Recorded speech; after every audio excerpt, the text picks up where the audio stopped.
Salut tout le monde, j'espère que vous allez bien, que vous êtes bien motivés pour ce deuxième croquis et cette deuxième petite vidéo encore sur le thème des États-Unis.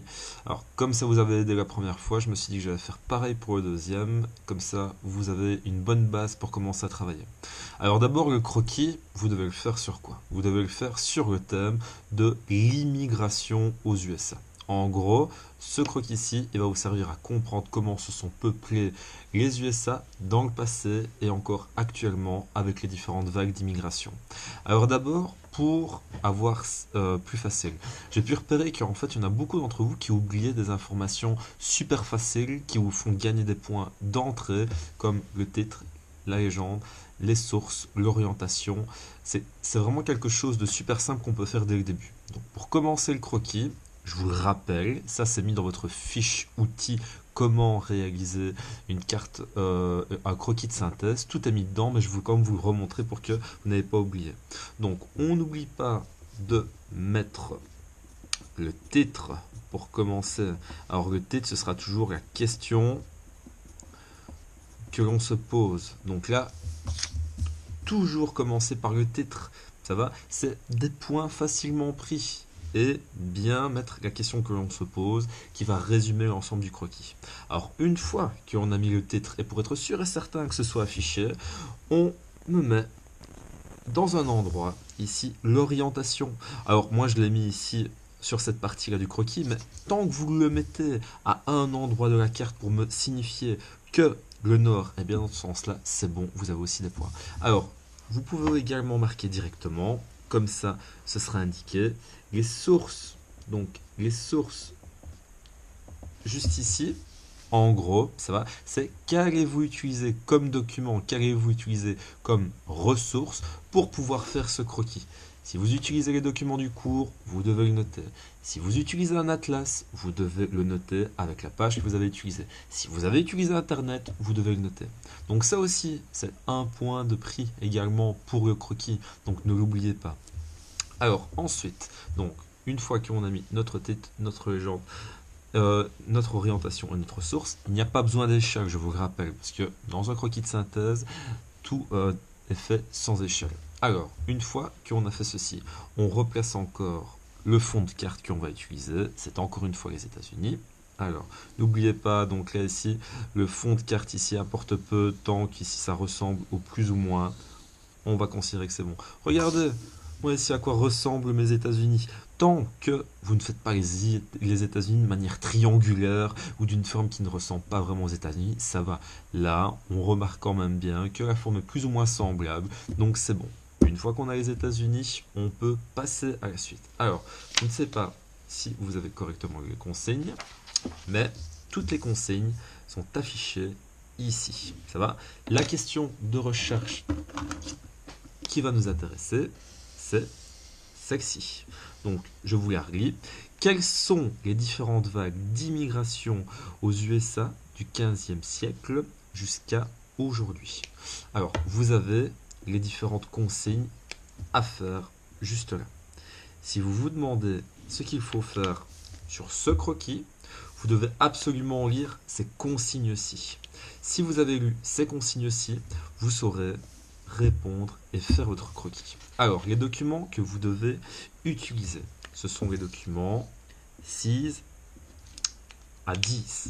Donc, lisez correctement la consigne. Les documents 6 à 10. Donc, les documents 6 à 10 se trouvent sur la page numéro 8. Vous verrez les différents documents dans le Padlet, mais vous utilisez cette page-ci. Vous utilisez également cette page-ci avec les deux documents et vous utilisez, mais dans une moindre mesure, cette page-ci. Ça va? Alors, pour ces deux documents, vous allez trouver les documents en couleur dans le Padlet, dans la colonne Documents à utiliser. Faites bien attention que ce document-ci, il y a des petits détails qui ne sont pas visibles et que vous allez pouvoir repérer dans les documents. Toutes les flèches qui touchent les États-Unis vont vers les États-Unis. Elles ne partent pas des États-Unis. Et c'est très important ici pour pouvoir réaliser correctement le croquis parce que cette information vous aidera. Alors, ensuite, lorsque l'on a notre croquis, comment s'est peuplé les USA à travers le temps. On vous demande différentes choses. Première chose qu'on vous demande de replacer, c'est les premiers lieux de colonisation des USA ainsi que leur pays d'origine. Lorsque l'on regarde cette page de document, donc c'est la page numéro 8, vous allez avoir différentes informations qui sont visibles sur les premières colonies aux USA. Et dès que vous aurez repéré cette information, vous devez simplement la recopier sur votre croquis. Donc, je trouve les premières colonies qui est visible sur cette carte aux États-Unis et je recopie les premières colonies sur mon croquis en l'indiquant dans la légende, ne pas oublier. Une fois que ça c'est fait, deuxième information qu'on vous demande.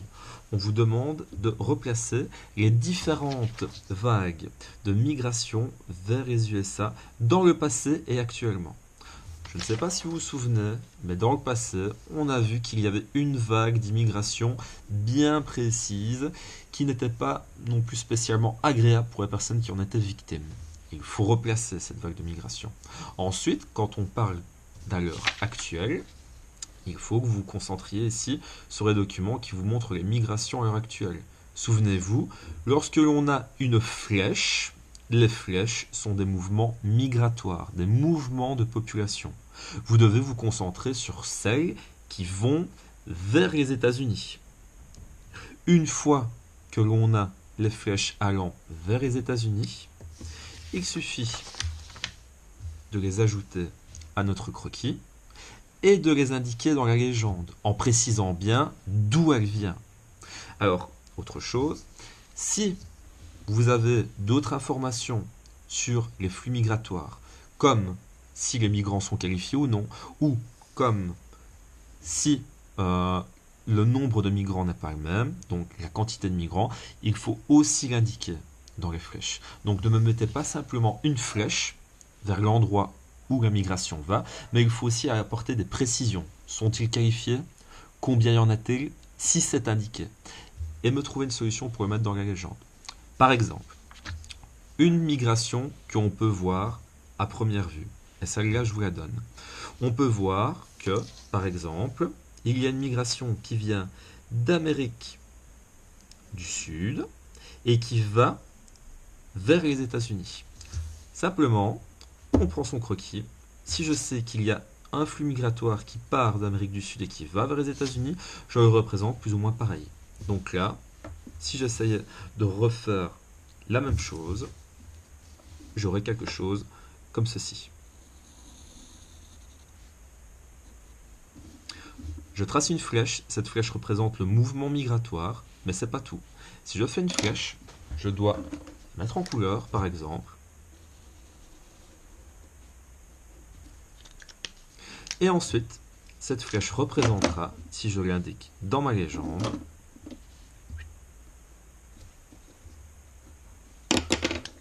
j'indique ce que ma flèche signifie.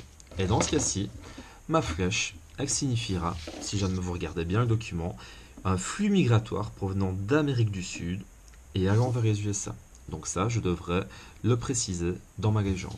Autre chose, si je sais bien que cette flèche représente un certain nombre de migrants, comme c'est indiqué dans la légende, je l'indique également. Vous voyez bien ici que si la flèche est fine comme ceci, ou si la flèche est épaisse comme ceci, ça ne représente pas la même chose. Donc j'y apporte une distinction également dans ma légende. Il faut le préciser, d'une manière ou d'une autre. Ça va? Alors, ne pas oublier également quelque chose qui vous fait gagner des points. Ça va? C'est obligatoirement me dire le nom du pays principal de l'exercice et me dire le nom des pays limitrophes, le nom des océans. Ce sont toutes des choses qui vous font gagner des points en mettant le contexte. Voilà.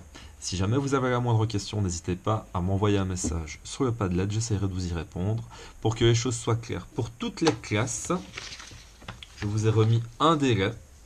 La date limite pour rendre le croquis est affichée ici. Si jamais vous ne vous souvenez plus ici pour quelle date vous devez rendre ce croquis, qui comptera pour la 3e période, regardez simplement ici. Voilà, j'espère que j'ai pu répondre à vos interrogations et si jamais vous avez besoin de quoi que ce soit, n'hésitez pas à me redemander. Lisez correctement les consignes qui sont juste affichées ici.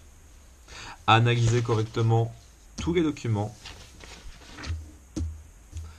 Et normalement, vous devriez réussir ce croquis, les deux doigts dans le nez. Voilà, un grand merci à vous et bon travail!